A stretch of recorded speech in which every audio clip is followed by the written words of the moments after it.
Assalamu alaikum wa rahmatullahi wa barakatuhu. Урматтуу бир туугандарым, кайсыл жерде турганымды көпчүлүккө белгисиз, кызык болсо керектен. Мен азыр аябай деген чоң, аябай эң чоң ушундай түштүк боюнча десек болот, ушундай чоң бир кабырстанда турамын. Субханалла. Туугандар, мынакей кар жаап, мен азыр ушул жерден чыгып көрсөтүп коелу. Субханалла, мына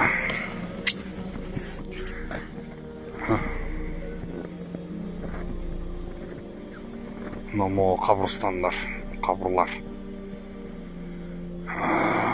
Мынакей, субханалла, мынакей караңыздар.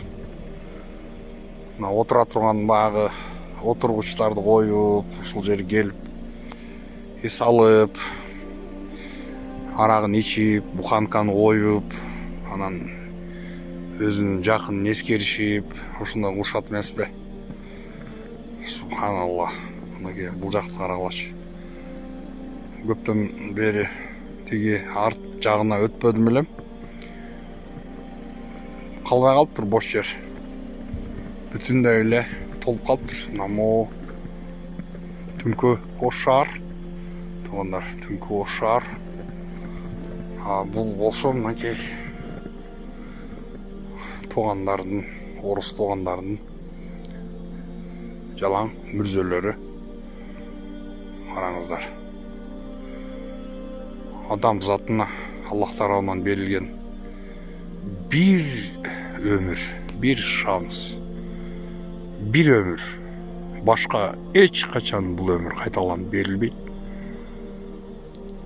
Bu adamlar oşol Kudayın bergen ömürlerin sarttaşıp, bular bu dünyada gözünün ülüşün alıp yoluştu. Жараткандын хидаятына келишкен жок. Эч качан буларга эми Аллах субханаху ва таала тарабынан болгон буларга рахмат болбойт, Кудайдын мээрими болбойт.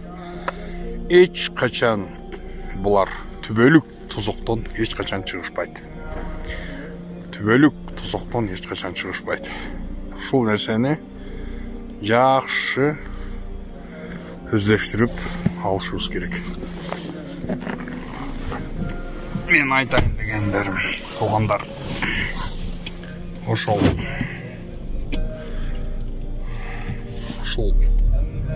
субханалла, мына кабырстанда баратабыз.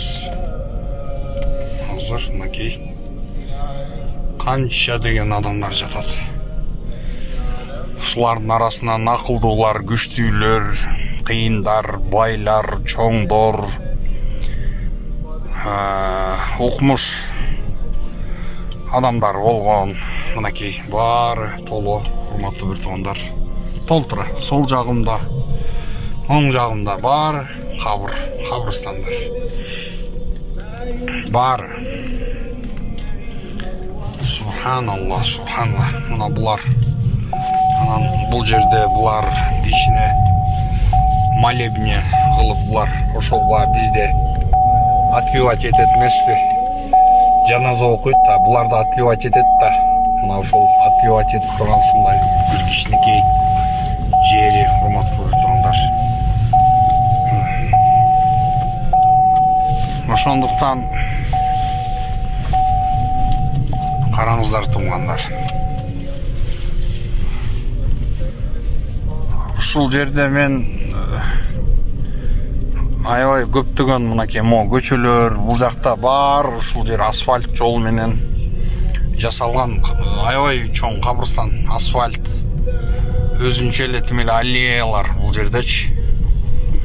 Асфальт жаткырылган, орус туугандардын аябай чоң эмеси.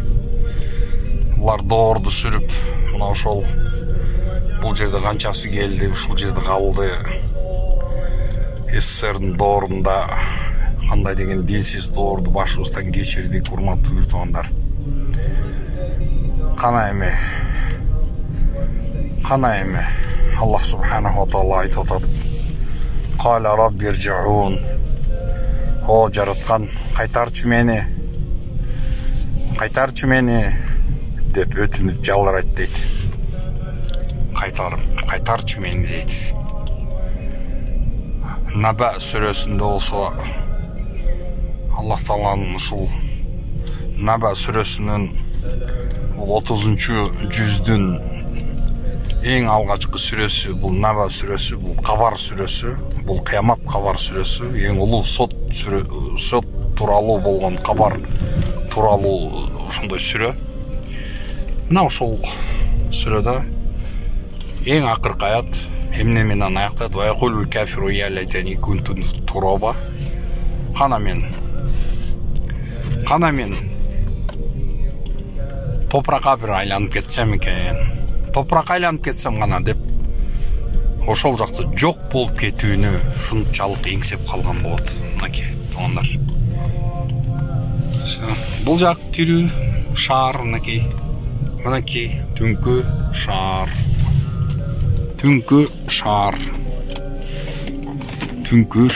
урматтуу туугандар. Түнкү шаар, бул тирүү шаар. Ар бирибиз азыр өзүбүздүн гамыбыз менен, өзүбүздүн эртеңки оюбуз менен, келечекке койгон максатыбыз менен азыр ошондой күн кечирип атабыз. Субханалла. Караңыздар. Азыр эле биз Табарак сүрөсүн, Мүлк сүрөсүн угуп өттүк. Мынакей көпчүлүк биз адамдар ушул кабырга узаткан кезде ушул Табарак сүрөсү бизде бир адатка айланып калган. Ушул кабырстандарда окулуп. Мүлк сүрөсү. Мүлк дегени бул түшүнүктүү да. Бул мүлк, владение. Бул дегени ким ээси?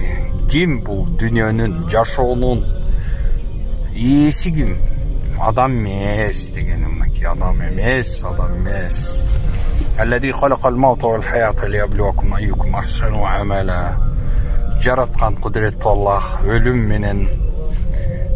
менен жашоону силердин кимиңер жакшы бир сонун бир калыс бир жашоо сүрөр экенсиңер деп сыноо үчүн мен жаратканмын деп жараткан Аллах Тааланын ошол аятында айтып атат. Мына субханалла, мынакей туугандар кабырстан.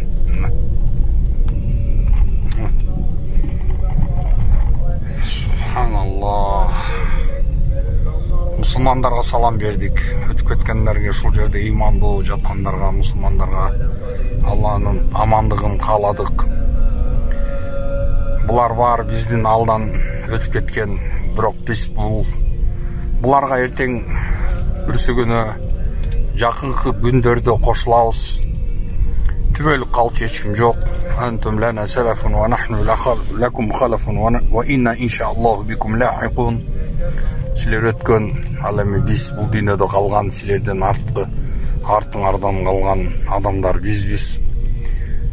Жана ошондой эле Кудай буйрса баарыбыз силерге жолугабыз деп ушул кабырдагы жаткан ыймандууларга биз дуа кылып, Аллахтын амандыгын, саламын айтып чыгып баратабыз.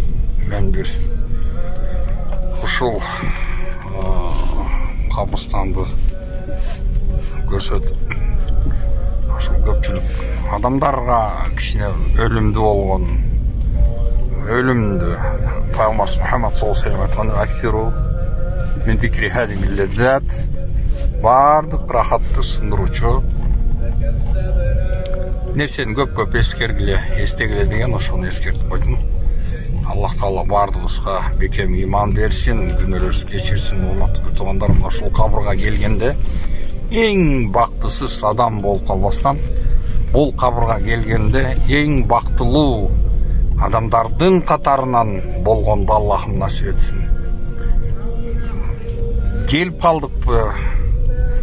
Мына ушул тар дүйнөнүн тардыгынан ушунчалык бул бир кем дүйнөнүн кыйынчылыктар менен курчалган дүйнөдөн биз кутулуп, чексиз Аллахтын рахматына биз келип калдыкпы деп кубанып жаткан имандуулардан болушун Аллахым ар бирибизге насип этсин. Ассаламу алейкум ва рахматуллахи ва баракатух.